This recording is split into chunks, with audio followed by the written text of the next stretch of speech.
किसान भाइयों बहनों नमस्कार। हम इस समय हैं कृषि विज्ञान केंद्र राजगढ़ में और मेरे साथ हैं डॉक्टर लाल सिंह जी जो कि कृषि वैज्ञानिक हैं।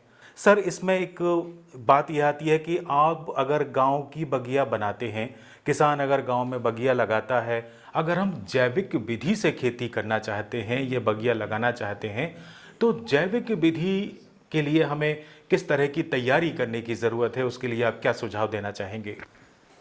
किसान भाइयों नमस्कार।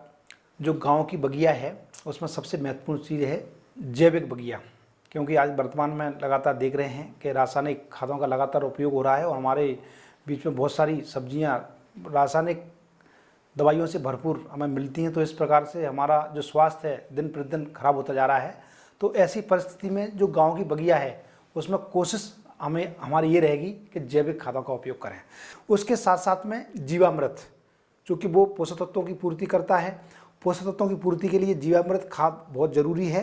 इसमें आपका एक 200 लीटर पानी की टंकी रख लें वहाँ पर कोने पे, और उसमें 5 किलो ताज़ा गोबर, 5 लीटर गौमूत्र, 2 किलो बेसन और 2 किलो गुड़ और किसी पेड़ के नीचे की 250 से 300 ग्राम मिट्टी, ये मिला करके उस 200 लीटर पानी में डालें और घड़ी की दिशा में घुमा करके इस प्रकार से 8 से 10 दिन में ये जीवामृत तैयार हो जाता है। और नियमित रूप, चूँकि गांव की बगिया में हमारे मौसमी पत्तेदार सब्जियां रहती हैं, जिसमें पालक है, मेथी है, लाल भाजी है, सभी प्रकार की पत्तेदार सब्जियां रहती हैं। तो यदि उस पर हम जीवामृत खाद का छिड़काव करेंगे तो हमारी पोषक तत्वों की पूर्ति होगी, साथ साथ में हमें स्वादिष्ट पत्तेदार सब्जियां मिलेंगी। इसी के साथ साथ में एक चीज़ और है, सुरजना। चूँकि ये सुरजना बहुत ही हमारे स्वास्थ्य के लिए महत्वपूर्ण पोषक तत्वों से भरपूर पौधा होता है, तो इसलिए ये वर्ष भर हमारी गांव की बगिया में मिलना चाहिए। दूसरी बात, चूँकि पोषक तत्वों की पूर्ति के लिए केंचुआ खाद बहुत ही महत्वपूर्ण है, तो इसका उपयोग गांव की बगिया में फलदार पौधों में, सब्जियों में नियमित रूप से करते रहें।